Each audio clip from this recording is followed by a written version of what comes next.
It might surprise you, but I have never been a retired duelist or traveled to another planet or had the pressure of being dubbed the chosen one. And yet I've written about characters who have done or been or experienced all of these things. Many of our favorite stories were created by writers who share very little, if anything at all, in common with the characters they create.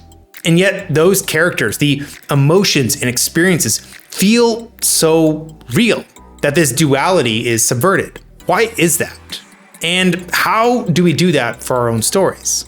This is something that I have been thinking about for a while, and I find many other writers asking. How do I write characters who aren't like me? Let's get into it.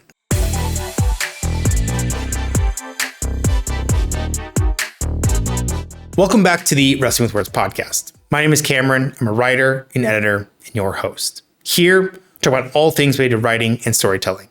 And the goal is to help you tell better stories while also understanding how the best stories are told. Where we should first start, or at least frame this around, is by looking at the different ways a character might be different from you. The simplest way to view how a character is different and how to write them better is by breaking this into sort of three different levels. The first level that I often look at, or at least think of when we are writing a character that is different from ourselves, is the physical differences.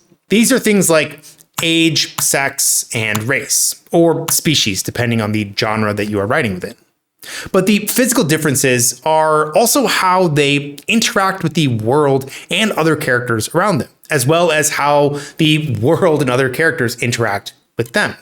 It's also the broad overview, looking at where a character has come from, what they are doing here, and where they are going, maybe in the story. And I put this at level 1 because it's often the most obvious. It's the sort of skeletal structure that we start to work on first, or think of when we are creating a character. It's also probably going to be one of the first things our audience associates with the character or uses as kind of the baseline. But this is also what is going to have a massive impact, or will start a larger snowball into the emotional differences. This is where we start to form the broader groups of characters. Characters may share physical aspects, but differ deeply on an emotional level. This will impact a character's feelings and internal processes, making them very different from ourselves and possibly the rest of your cast. I should also say that the emotional states are also where we can look for common ground should a character feel or appear to be much different from us. For instance, I have never been a teenage girl, but I have moved schools, been broken up with, experienced a changing friend group, and had an American high school experience. Foreshadowing and referencing the third level, I've also never fought in a war, but I've competed at the highest levels in multiple combat sports, know what it means to feel or even be patriotic, and understand the masculine competitiveness amongst peers. Usually the emotional differences involve a character's present beliefs and values, how they react and feel about the world and the characters, what sort of archetype a character might fit into, or the changes they undergo and how this character feels about themselves. In this case, it's less about writing what you know and more about writing about what you have felt before. And if you're writing about something that you have never felt or don't actually know in your own life, it's about writing what others have felt.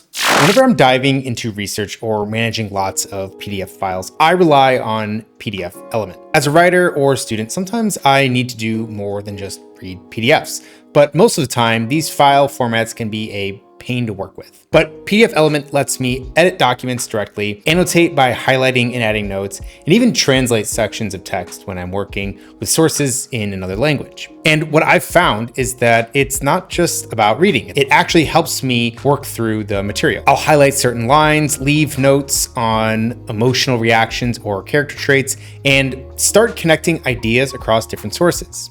Sometimes I'll pull key quotes from multiple documents, bookmark them, and come back to them when I'm building out a character or maybe a scene. Its auto bookmark feature is also really helpful for turning long files into sections I can actually navigate. So instead of scrolling endlessly, I can jump straight to what I need depending on what I'm researching. I also end up using sources that aren't always in English, especially when I'm trying to write outside my own perspective. So being able to translate sections directly has been really useful for picking up small, authentic details. And honestly, one of the things I didn't expect to like as much as I do is ORC. There are times when I'm pulling from physical books or scanned notes, and being able to turn that into editable text just makes everything easier to work with. And once everything is in a usable format, I can take it a step further. It also covers most things you need when you're studying or dealing with a lot of documents for work. I've been using some of the AI features to quickly summarize text or turn key ideas into something more structured, like a simple mind map, which makes it a lot easier to process and organize what I'm reading. So instead of jumping between different tools, everything kind of lives in one place, which helps me stay focused on what actually matters, the writing itself. So if you're working through a lot of research, notes, or study material, you can check out PDF Element on PC, iOS, or Android. I left my discount link in the description if you'd like to try it out. But before we get into that final level, I do want to mention one thing. Recently, I published on my Substack an essay that talks about a similar subject. The Selfish Empath is the title, if you want to read it. In it, it talks about the practice of removing our personal bias, assumptions, and feelings when putting ourselves in another character's shoes. This is a big part about understanding how to write a character that is not like us. If this sounds interesting, you can check that out after this video. And finally, the third level of differences is the situational differences. Here we look at the character's place in the story, the place or position they occupy, their responsibilities, and the obstacles or even challenges that they might be facing. Usually this is where we are going to have the most distance from relating to our characters. Very few of us have led armies, saved schools from monsters, or had magical powers. But usually there is some thread or a commonality of the character situation that we can relate to.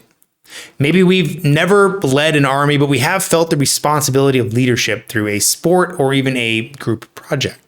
We've also never saved a school from monsters, but we have gone on some kind of adventure with our classmates or even maybe our friends. And I highly doubt that any of us have had magical powers and used them, but we have maybe honed a skill, physical or otherwise, and know what it means to unlock some kind of potential.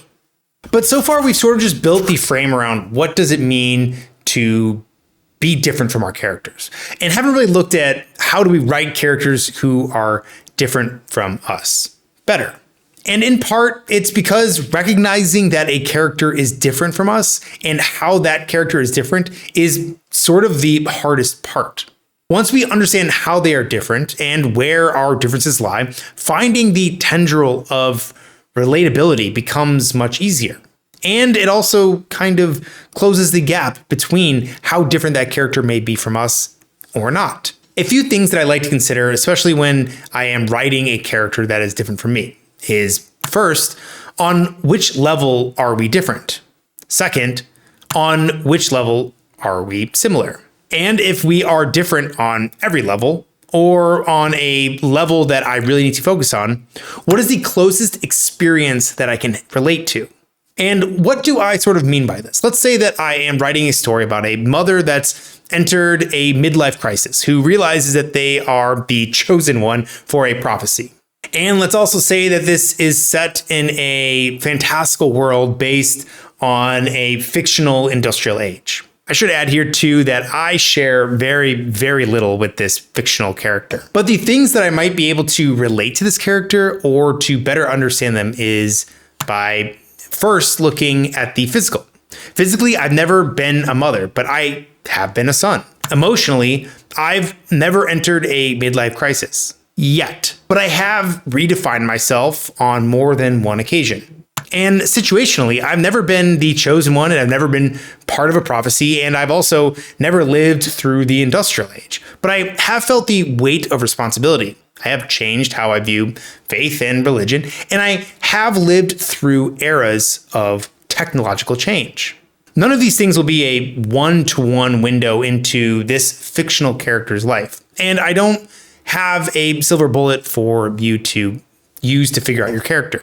The biggest thing that you can do is to look at that character you're writing and understand that they are different. It's important to really observe your characters as different from yourself. Sure, they might be extensions of yourself, but you need to be able to let them stand on their own 2 feet. I mentioned earlier the article that I wrote titled "The Cowboy Walking in Moccasins." It talks about the trap of the selfish empath, where we can put ourselves in the shoes of a character or even another person, but only see things through our own eyes and not consider how this person or character feels and thinks based on their physical, emotional, and situational differences from us. When we're writing characters who are different from you, keep this in mind. It's important to not just put ourselves with our own biases, assumptions, and lived experience in the shoes or moccasins of the character we write. We have to do our best to shed those things and see the world and this story through their eyes. It's not a simple process to write a character who is different from you, but it is a vulnerable and honest process, one that takes time, thought, and most of all, practice.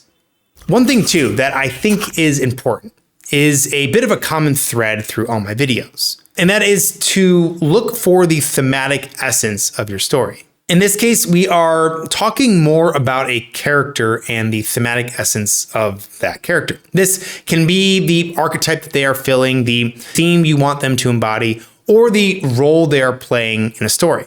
More important than trying to write a character who is different is understanding what the essence is that makes them an important character to the story. There are sort of 2 camps we have to try and tackle, and each of them can be applied, but rarely at the same time when it comes to developing a character. The first sort of camp is making them feel like a real person, and the other is shedding that realness and focusing on what that character represents within the story.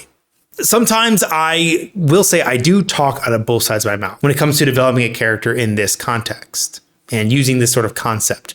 I recognize this, but each story and each writer is different. Sometimes they need to lean into one direction or the other, and I'm just sort of adding that as a preface. When it comes to writing a character who is different than us, we should be thinking about whether I need to make this character have more agency in feeling like a real and believable person, or that they need to have more agency thematically within the story. And this really is where we start to try and figure out what the essence of this character is that justifies their place in the story. Understanding if their main guiding principle is a sense of justice or revenge, if they are acting out of compassion or love, if they are blinded by their ego or hubris. There should be some essence to the character. The Art of Character is a book that I'm reminded of that explores this in some ways. The central theme is that the character and the story are inseparable. The plot should emerge naturally from the character's desires, fears, and even contradictions. The book talks about drawing from emotional truths to create characters whose motives feel genuine rather than contrived. I think at the end of the day, it's less about being able to get the differences between you and them 100% right, but it's more about making them authentic and creating with a sort of intention. But let me know what you think about this. Is this something that you have struggled with before? Do you have ways that you deal with writing characters who are different from you? Let me know in the comments. As always, thanks for watching, and I'll see you next time.